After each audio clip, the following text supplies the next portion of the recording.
दोस्तों, आरबीआई आज जिस दिशा में काम कर रही है उसकी जितनी तारीफ की जाए उतनी ही कम। जब पूरी दुनिया में डॉलर को लेकर अनिश्चितता बनी हुई है, साथ ही भारत और अमेरिका के बीच ट्रेड टेंशन भी देखने को मिल रहे, तब भारत का केंद्रीय बैंक चुपचाप और रणनीतिक तरीके से इंडियन रुपये को इंटरनेशनल करेंसी बनाने की दिशा में कदम बढ़ा रहा है। ये वह कदम है जो धीरे धीरे हमारी अर्थव्यवस्था को मजबूत बना रहे और भारत को डॉलर पर निर्भरता से आज़ादी दिला रहे। हाल ही में आरबीआई के डिप्टी गवर्नर टी रविशंकर ने मुंबई में एक मीडिया कार्यक्रम के दौरान बताया कि अब भारत के एक्सपोर्टर धीरे धीरे अपनी इनवॉइसिंग यानी कि बिलिंग इंडियन रुपये में करना शुरू करें। पहले जो इनवॉइसिंग अमेरिका डॉलर में की जाती थी, अब वह धीरे धीरे घट रही और उसकी जगह इंडियन रुपये ले रहे। यह बदलाव बहुत छोटा दिखता है, लेकिन इसका असर भारतीय अर्थव्यवस्था पर बहुत बड़ा होगा और इसके जो मायने सामने आ रहे हैं वह तो कमाल का है। पूरे डेवलपमेंट को इस वीडियो में समझते हैं। नमस्कार दोस्तों, मैं राधेश्याम और आप देख रहे हैं KSR न्यूज़ 24। दरअसल आरबीआई का यह फैसला अचानक नहीं आया, बल्कि पिछले कुछ महीनों में लगातार कई ऐसे निर्णय लिए गए हैं जिनसे इंडियन करेंसी को इंटरनेशनल करने की दिशा में मजबूती मिली। ठीक 3 महीने पहले 11 अगस्त को आरबीआई ने यह घोषणा की थी कि अब भारतीय बैंकों को स्पेशल रुपी वस्त्रों अकाउंट खोलने के लिए आरबीआई की मजबूरी लेने की जरूरत नहीं होगी। इसका सीधा मतलब था कि अब एक्सपोर्टर और इंपोर्टर बिना किसी देरी के इंडियन रुपये में ट्रांजैक्शन कर सकते और उन्हें हर बार केंद्रीय बैंक की अनुमति का इंतजार नहीं करना पड़ा। फिर अक्टूबर में आरबीआई ने एक और बड़ा कदम उठाया जब उसने लगभग 7.7 बिलियन अमेरिकी डॉलर अपने फॉरेक्स रिजर्व से बेच दिए ताकि इंडियन रुपये की वैल्यू को स्थिर किया जा सके। ऐसा करके आरबीआई ने न सिर्फ डॉलर पर हमारी निर्भरता को घटाया, बल्कि यह भी दिखाया कि भारत अब अपनी करेंसी को स्टेबल रखने में कैपेबल है। और अब तीसरा कदम जो हाल ही में लिया गया है वह है एक्सपोर्टर द्वारा इनवॉइसिंग को इंडियन रुपये में शुरू करना, जिसे आरबीआई पूरा समर्थन दे। अब सवाल यह उठता है कि आखिर ये इनवॉइसिंग इन इंडियन रुपये में होती क्या और यह क्यों इतनी महत्वपूर्ण है। इसे एक आसान उदाहरण से समझिए। मान लीजिए एक भारतीय व्यापारी श्रीलंका को चावल एक्सपोर्ट करता है।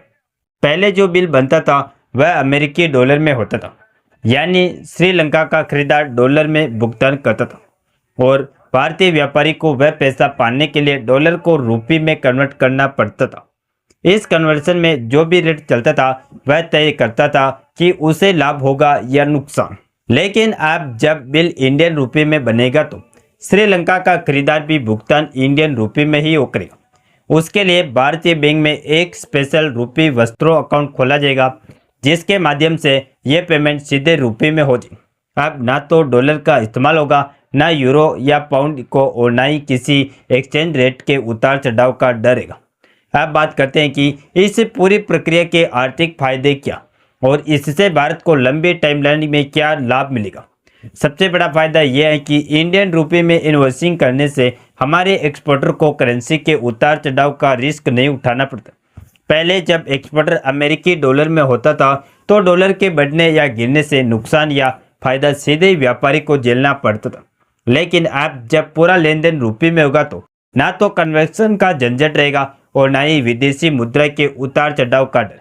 इससे हमारे व्यापारियों को प्राइस स्टेबिलिटी और प्रेडिक्टेबिलिटी दोनों मिलेगी। दूसरा बड़ा फायदा यह है कि इससे हमारे विदेशी मुद्रा भंडार यानी कि फॉरेक्स रिजर्व की बचत हुई।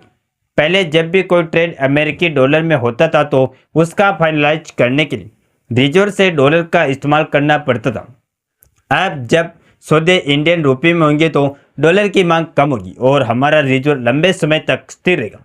यह कदम भारत की मौद्रिक स्थिरता के लिए भी बेहद महत्वपूर्ण साबित होगा। तीसरा असर यह है कि इंडियन रुपये का ग्लोबल ट्रेड में उपयोग बढ़ेगा। जब ज़्यादा से ज़्यादा देश भारत से व्यापार करेंगे और इनवॉइसिंग रुपये में करने लगेंगे तो धीरे धीरे विदेशी बाजारों में भी रुपये की डिमांड बढ़ेगी।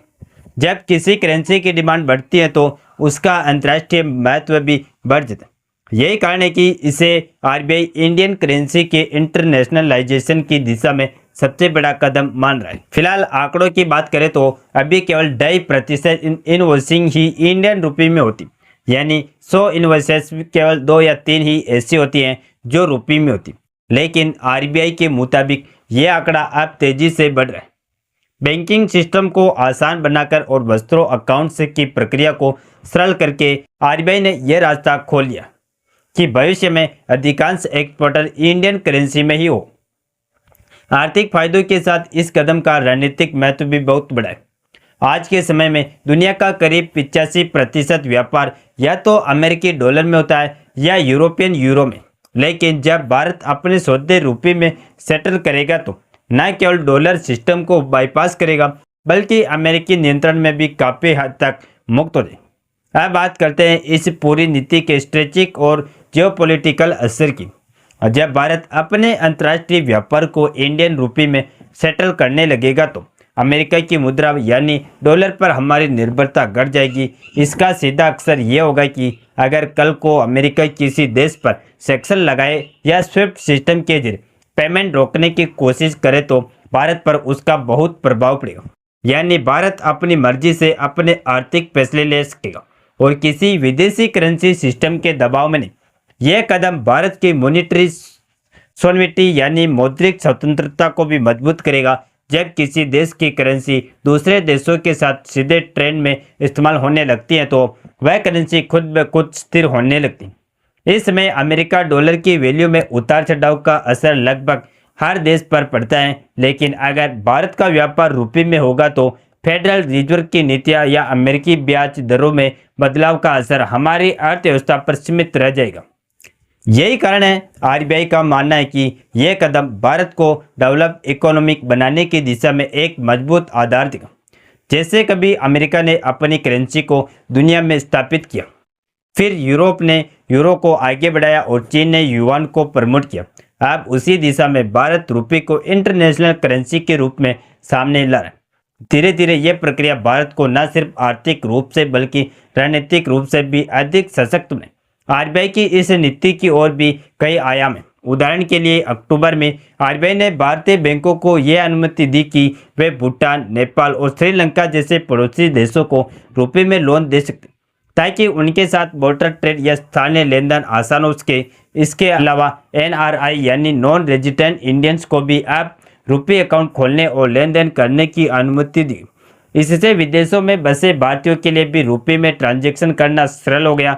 बाकी दोस्तों, आप अपने विचार कमेंट में बताएं कि क्या आरबीआई भारतीय रुपये को इंटरनेशनल करने में सही कदम उठा रहा है या नहीं। और इस वीडियो को एक लाइक करके अपने मित्रों तक शेयर जरूर करें ताकि उन्हें भी जानकारी मिल सके। इसी तरह और भी नॉलेजेबल वीडियो देखने के लिए हमारे चैनल KSR न्यूज को सब्सक्राइब करके बेल आइकन को ऑल पर जरूर सेलेक्ट करें। जय श्री राम, जय जय भारत।